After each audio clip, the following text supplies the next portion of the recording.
In this video, we want to create top linear features in order to export those and create their own DGN file. And you want to do that by opening up the corridors file. In this case, we're opening up a corridors file that has the corridors already completed in it, so this will be our final steps for the electronic deliverables. And the first thing that you're going to do is you're going to go in and find the handles that represent the mainline corridor. You're going to get the heads-up display for that, and you're going to go to the properties and open that up. The design stage currently is set possibly at final 3. We're going to change that to 7, which is going to allow you to just see the top linear features, and you'll see that over in the 3D window if you have that open. You'll see that our surfaces disappear except for the driveways I have here, which are created from civil cells and linear templates. So those would also need to be modified or change the stages. This project has corridors before and after it, but they are in different files.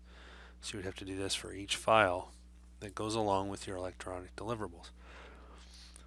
So if you want to take a look at how these are made up, these civil cells are typically made up with a linear template along the sides to represent curb and gutter. And so you have to change those as well. So if you hover over those, get the properties, you can see that that is a design stage 1 there, and we want to change that to a 5, which is your linear features.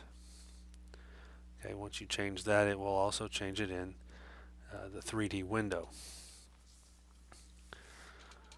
Okay, if I zoom out here and take a look at the project overall and in the 3D window, I also want to be able to see it exactly how it's oriented in the left window. So I'm going to go out and turn off all the reference files.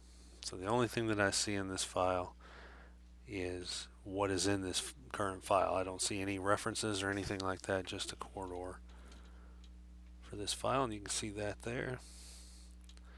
If I zoom into it, I can hover over the different lines there and make sure they're going to be top elements, and that's all I want is just the elements on top.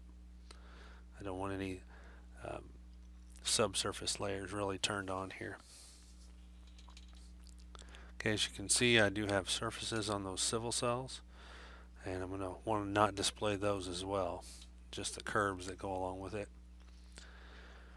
And how you can do that is just go in here and set up different levels and turn off and on different levels. I start by turning them all off, and then you can see that everything's off except for the current level.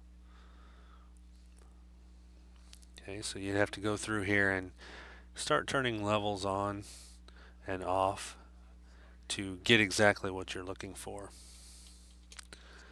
So I can come up here and kind of scroll through and see what I've got level wise. I can see that I might want the proposed surfaces for sidewalks on,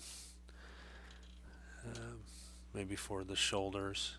As I click on shoulders, I can kind of see that over in this right window we still have surface elements based on our templates, so something has not quite gone right there, so we want to double check and see what's going on with that here in a minute.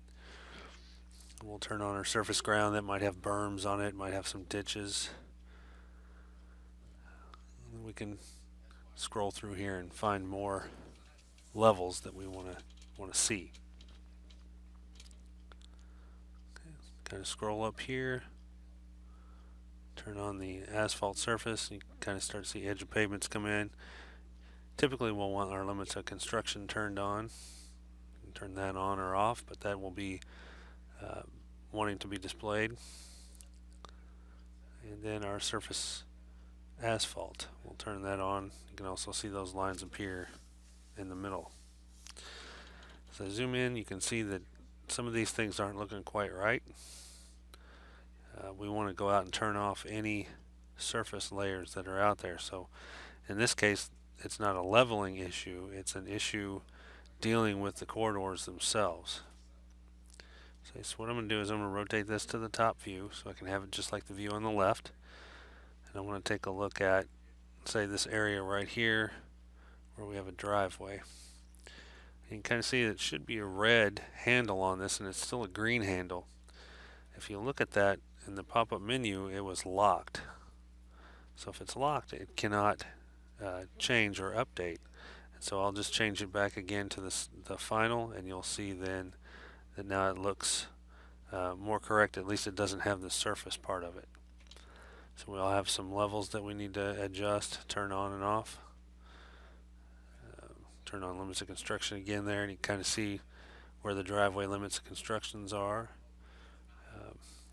There's the surfaces that we don't want turned on. That's the concrete surface, and we don't want to see that surface in there, so we'll end up turning it off. But where could those curbs be? I believe the curbs currently are on a level for subsurface right now.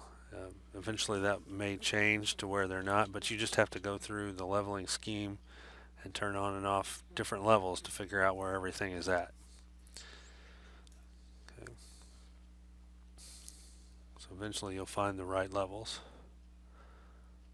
And currently nothing on the default level there. Roadway center lines we don't necessarily need. Okay, and just make sure that this one here is turned off, that concrete pavement. Now eventually you will find all of the different levels that you want turned on, the sidewalks, the curbs, everything on the top. Okay, as you slide through there, see everything's turned on.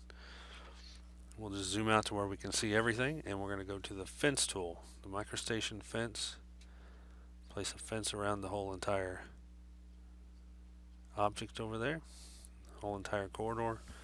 And then we're going to go back to the fence tool. The last fence tool is the copy, move fence contents to file. We're going to use that tool. We're going to go out and name it. You can't name it on this line. If you hover over the corridors, the word corridors, and try to type, it's not going to allow you to do that. So if I swipe through that and try to type anything, it's going to not work for me. So what I want to do is go out and select that magnifying glass, and the magnifying glass is going to go out and tell it where to place it and what to name it. So we'll just do no wizard, and we can come in here and we'll just give it a name of final linear features.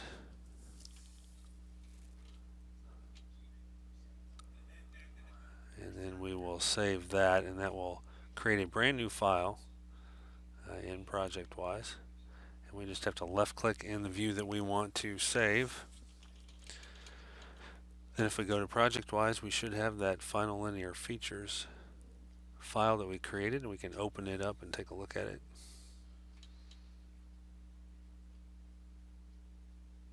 Okay.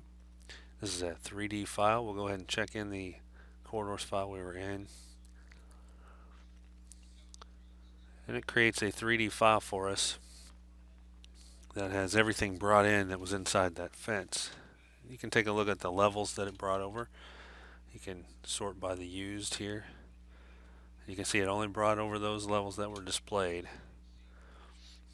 Both these windows are 3D windows, so default 3D, so really all we need is just the one window. We can expand that out. And this is our final product. One thing that you could do then at this point is you could save it, or you could go out and double check and make sure that elevations have been applied to this. So you can come down here and say, maybe grab an edge of pavement, left click on it, and then if you go take a look at the element information on it, under geometry you should have an X, Y, and a Z value. And as long as you have that, then you know you've got 3D elements. You could also rotate this around if you wanted.